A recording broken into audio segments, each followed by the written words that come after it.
우리 대학 청년부 같이 예배드리게 하심에 감사드립니다. 다 같이 사도신경으로 신학 고백 먼저 드리겠습니다. 전능하사 천지를 만드신 하나님 아버지를 내가 믿사오며 그 외아들 우리 주 예수 그리스도를 믿사오니 이는 성령으로 잉태하사 동정녀 마리아에게 나시고 본디오 빌라도에게 고난을 받으사 십자가에 못 박혀 죽으시고 장사한 지 사흘 만에 죽은 자 가운데서 다시 살아나시며 하늘에 오르사 전능하신 하나님 우편에 앉아 계시다가 저리로서 산자와 죽은 자를 심판하러 오시리라. 성령을 믿사오며 거룩한 공예와 성도가 서로 교통하는 것과 죄를 사하여 주시는 것과 몸이 다시 사는 것과 영원히 사는 것을 믿사옵나이다. 아멘. 하나님께 감사드립니다. 우리를 하나님의 자녀의 신분으로 세워주심에 감사드립니다. 오늘 이 시간에도 하나님께서 주시는 말씀을 통해 나의 시간표를 보게 하시고 그 시간표 속에서 하나님의 뜻과 계획을 발견하는 시간이 되게 하여 주시옵소서. 그 속에서 오직과 유일성 재창조의 응답을 받게 하여 주시옵소서. 하나님께서 나의 인생을 책임지시며 영원한 하나님의 계획 속에 있음을 인정합니다. 나의 인생 속에서 오직 예수 그리스도만으로 결론이 내어지는 그런 인생이 되게 역사하여 주옵소서. 예수 그리스도 이름으로 기도드립니다. 아멘. 우리 대학 청년부도 렘넌트입니다. 그렇죠? 오늘 강단 말씀이 하나님의 시간표라는 말씀이죠. 나에게도 우리는 반드시 시간표라는 게 있습니다. 태어나는 것도 하나님의 시간표대로 태어난 것이고요. 그리고 학교를 이제 여러분들이 자라서 초등학교 전도사님 때는요 초등학교를 국민학교라고 했어요. 근데 지금은 이제 초등학교죠. 초등학교 들어가는 그 입학하는 그 시간표가 있고, 그렇죠? 뭐든지 그런 시간표가 각 개인에게 다 있습니다. 하지만 하나님의 시간표도 있죠. 그 모든 것이 다 하나님의 시간표일 줄을 믿습니다. 예. 여기 신명기 우리는 지금 본문을 읽지는 않았지만 한번 또다시 한번 읽어보시기 바랍니다. 여기 신명기 3장 23절에서 29절 말씀을 이제 우리가 한번 읽게 되면요. 무슨 내용이냐? 이제 모세가 이제 이스라엘 백성을 다 데리고 애굽에서 빠져나와서 그 광야 생활을 다 지내고 이제 가나안 땅으로 입성을 하기를 위한 그 과정이죠. 이제 거기서 모세가 하나님께 쉽게 말해서 이런 말입니다. 하나님께서 말씀하신 그 가나안 땅이 있잖아요. 내가 들어가기를 원합니다. 이렇게 얘기를 한 거예요. 그랬더니 이제 하나님께서 당연히 이제 자기는 갈 것이라고 생각을 할 수도 있었겠죠. 예. 당연히 아마 그렇게 생각하지 않았을까요? 그런데 자기 생각 외로는 하나님께서는 너는 못 들어가 이렇게 얘기를 하신 거예요. 너는 안 돼. 너는 여기까지야. 이 얘기 하시는 거예요. 그 말을 들었을 때 만약에 그 말을 들었을 때 엄청 삐꼈을 것 같아요. 이때까지 내가 이 애굽에서 이 이스라엘 백성들을 데리고 내가 다 했는데 어떻게 왜 나를 못 보내냐? 막 이렇게 하지 않았을까? 이렇게 생각이 듭니다. 그런데 모세가요, 딴 말을 안 했어요. 그냥 그 말에 순종을 한 겁니다. 내가 너는 이제 여기까지야. 네가 해야 할 일은 여기까지야. 너의 시간표가 아니야. 너는 이제 여기서 끝이야. 그러면 가나안 땅에 들어갈 자는 네가 아니라 이스라엘 백성의 후손들이 들어갈 것이다. 그들의 시간표다. 이렇게 얘기를 하시는 거예요. 그것처럼 모세가요. 말씀을 통해서 나의 시간표를 알았다는 겁니다. 우리 대학 청년들도요. 말씀을 통해서 나에게 주시는 시간표가 있다는 것을 발견하시기 원합니다. 나에게만 시간표가 있는 것이 아니고요. 하나님께서 우리 교회에게 주시는 시간표도 있습니다. 그럼 그거를 어떻게 알 수 있느냐?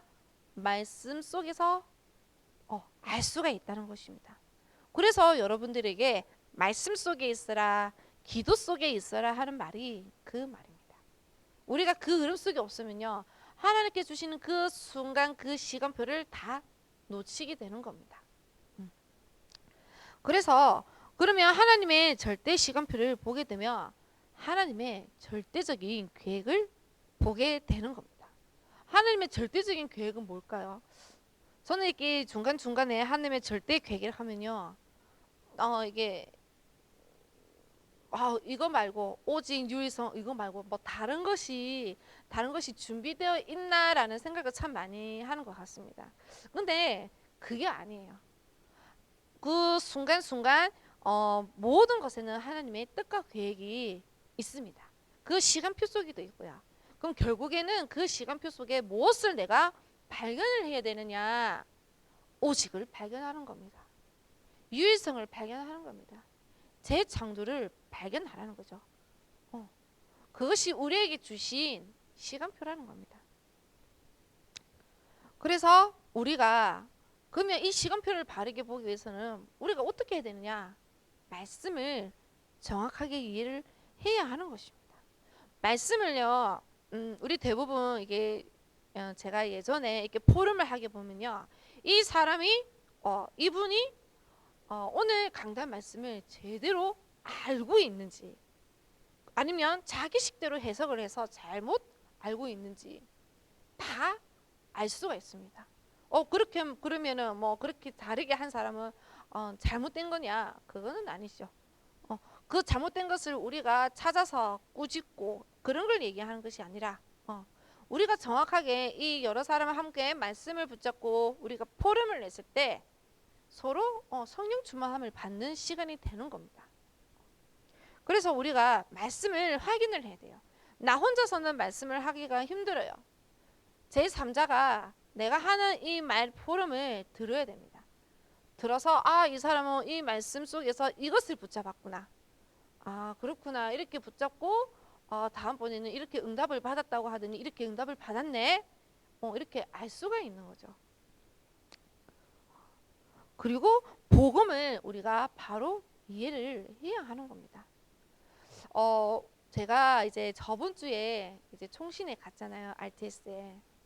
그래 하면서 이제 막 거기 가면 뭐 수요 예배도 드리고요. 뭐 전도자 뭐 전도 캠프도 하고 막 그렇게 합니다. 뭐 모여서 포럼도 하고 막 하고요. 새벽에 이제 일어나서 기도 수첩도 하고 막 하죠. 예. 항상 예배 생활을 할 수밖에 없는 그 현장이에요. 그런데 어느 날 저번 주에 저에게 이런 성경 말씀 한 구절이 딱 생각이 나는 거예요. 계속 말씀 속에 있다 보니까 그게 뭐냐면 내가 곧 길이고 진리고 생명이다. 이 말씀이 갑자기 딱 생각이 나는 거예요. 그러면서 왜 예수님이 생명이라고 하셨을까? 왜 예수님이 자기 자신을 길이라고 얘기했으며 진리라고 얘기를 했을까? 그렇게 하면서 계속 묵상을 하게 됐죠.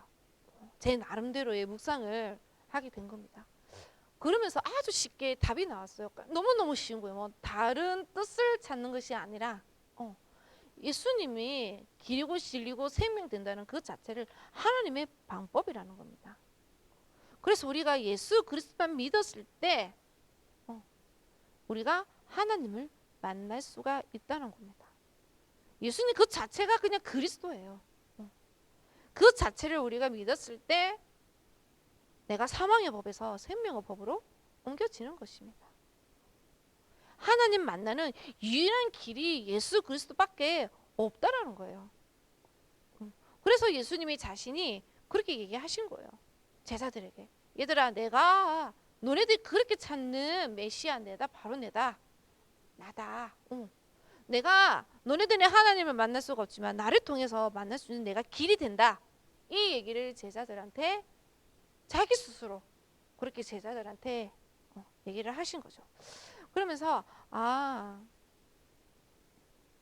예수님 그 자체를 예수 그리스도 그 자체를 믿는 것이 이게 다 전부구나. 다른 것이 아니구나.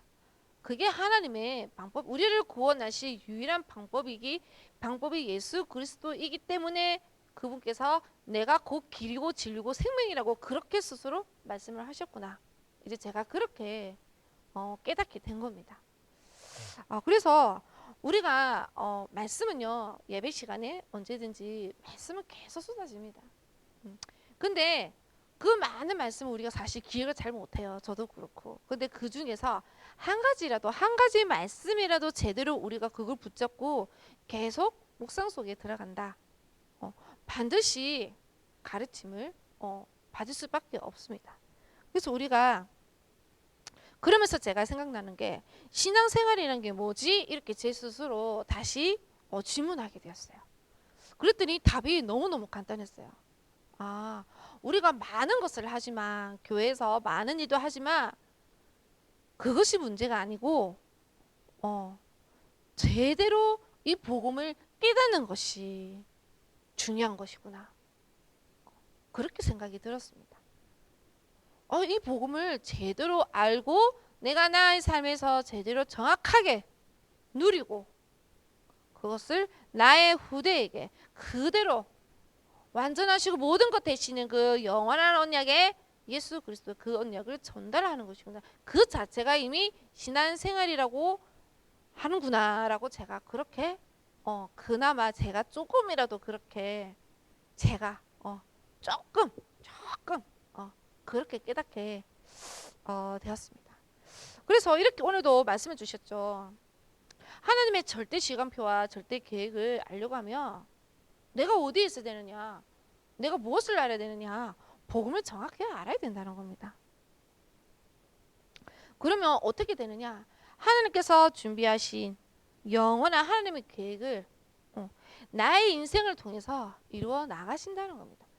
그게 바로 재창조죠. 뭐 딴 거는 없습니다. 내가 그냥 이 복음을 제대로 깨닫고 알고 누리기만 해도요, 나의 인생을 통해서 하나님께서 그렇게 하나님께서 원하시는 대로 이루어 나가신다는 겁니다. 그래서 그럼 기도도 엄청 간단하겠죠.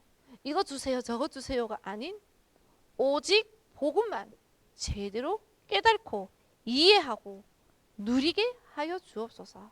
그래서 이 완전하신 이 그리스도의 이 비밀의 언약을 후대에게 전달하는 나의 인생이 되게 하여 주옵소서. 제가 이렇게 기도가 되어졌습니다. 복음 하나 조금 그냥 그 말씀만 조금 묵상하고 했는데 저에게는 그렇게 깨닫게 된 거죠. 그랬더니 기도도 너무너무 쉽게 되어졌죠. 그래서 우리 신명기에 주시는 말씀이 뭐겠습니까? 한마디로 말해서요, 복음을 제대로 깨달아라 이 말인 거예요. 말씀을 깨달아라, 말씀을 회복해라, 믿음을 회복해라, 사명을 회복하라는 그 말씀인 것입니다. 그래서 나의 과거에 붙잡히지 말합니다. 붙잡힐 필요가 없는 거죠. 순간순간 생각은 납니다. 왜 과거를 잊습니까? 과거는 잊을 수가 없죠. 어제 일도 오늘 일도 생각이 나고 며칠 전의 일도 생각나고 10년 전의 일도 생각납니다. 과거는 지우면 이렇게 지우개로 지워지는 게 아니죠. 그렇죠? 그러면 그 과거는 남아있죠. 흔적은 남아있어요. 그럼 그거를 뭘로 했느냐? 복음으로 재해석을 해야 하는 것입니다. 그래서 그 과거가 남아있는 것이죠. 그래서 그럼 오늘을 어떻게 하느냐? 오늘의 시간표에 들어가랍니다. 오늘 나에게 어떤 시간표냐? 여러분들이 더 잘 아실 겁니다. 그 시간표에 들어가라는 겁니다. 그 시간표에 들어가면 그 시간표에 준비하신 하나님께서 준비하신 축복이 있다는 것입니다. 그 축복을 얘들아 찾아라 이 말인 것입니다. 그럼 여러분들이 그 축복을 찾았으면 어떻게 하느냐? 그거를 기념비적인 대표적이고 기념비적인 작품으로 남기는 겁니다. 그것이 바로 영원한 작품이라고 하는 것이죠.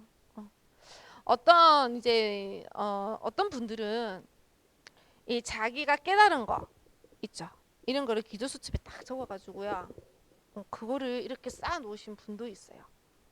근데 여러분 그 기도 수첩 많이 그거 혹시 쌓아 본 적 있어요? 저는 참 쌓아 본 적이 있거든요. 이거를 보관할 데가 없어요. 너무 많이 있어가지고. 그런데 그게 어떻게 되느냐? 나중에는요. 그것이 모여서 내 자녀에게, 내 후대에게 유산으로 남겨주는 겁니다. 어떤 분들은 그렇게 작품을 만들어서 하시는 분도 있고요. 어떤 분들은 시를 어떤 분들은 어떤 작품을 다른 작품을 통해서 그 내가 받았던 그 언약의 비밀을 누렸던 거를 그걸 응축해서 그거를 자녀에게 후대에게 아니면 교회에 보여주는 겁니다. 작품으로. 근데 그것이 필요하다는 것입니다. 근데 우리가 작품을 보지 않으면요 우리가 모릅니다. 그냥 얘기로만 듣지 얘기로만 우리가 왜 구전으로 한다 하잖아요. 구전으로 이렇게 대를 이어서 오는 것들은요 본질을 많이 잃어버립니다. 근데 책으로 우리가 이렇게 딱 이렇게 적잖아요. 여러분들 우리 역사 보면 세종실록 막 이렇게 징비록이라든지 이런 거 딱 역사를 기록해 놓잖아요. 물론 거기서도 약간 모순되고 좀 이런 것도 있기는 있겠죠. 하지만 기록한다는 그 자체가요 작품인 거죠. 세종실록도요 모아놓으니까 작품이 된 거예요. 그래서 어떻게 된 거예요? 지금 우리 현세에 여기까지 그대로 어떻게 됐어요? 전달이 된 것이죠. 그게 바로 기념비적인 작품이라는 거예요. 여러분들도 그런 작품을 남기는 것입니다. 우리가 뭐 무형문화재, 유형문화재 이래 하잖아요. 결국은 그게 작품이라는 거예요. 그거를 대대로 대대대대대 거쳐서 지금까지 그것이 작품으로 남겨지는 거예요. 대표적이고 기념비적인 작품인 거죠. 그러면 그 작품들이 또 어떻게 했어요? 우리 세대 끝나면 또 그 다음 세대 대대대대를 이어서 또 가겠죠. 영원한 작품으로 불신자들도요. 그거를 영원한 작품으로 남겼다는 겁니다.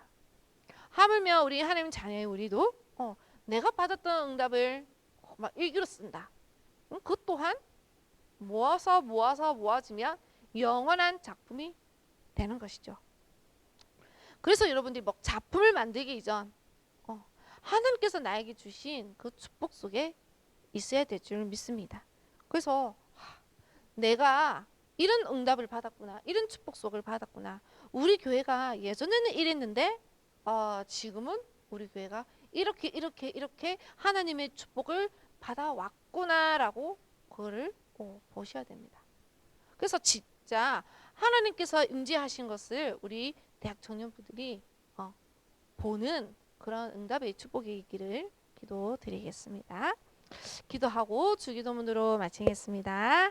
하나님께 감사합니다. 나를 통해서 그리스도를 나타내는 증인으로 세워주시고 준비하시고 모든 것을 하나님의 시간표에 따라 인도하여 주심에 감사합니다. 내가 받았던 모든 것들을 하나의 작품으로 남기며 그것을 기념비적이고 대표적인 작품으로 남겨지게 하여 주시옵소서. 그것을 통해서 하나님께서 변하지 않는 영원한 하나님의 계획이 성취되게 하여 주옵소서. 예수 그리스도 이름으로 기도드립니다. 아멘. 하늘에 계신 우리 아버지여, 이름이 거룩히 여김을 받으시오며 나라가 임하옵시며 뜻이 하늘에서 이루어진 것 같이 땅에서도 이루어지리다. 오늘날 우리에게 일용할 양식을 주옵시고 우리가 우리에게 죄 지은 자를 사하여 준 것 같이 우리의 죄를 사하여 주옵시고 우리를 시험에 들게 하지 마옵시고 다만 악에서 구하옵소서. 대개 나라와 권세와 영광이 아버지께 영원히 있사옵나이다. 아멘.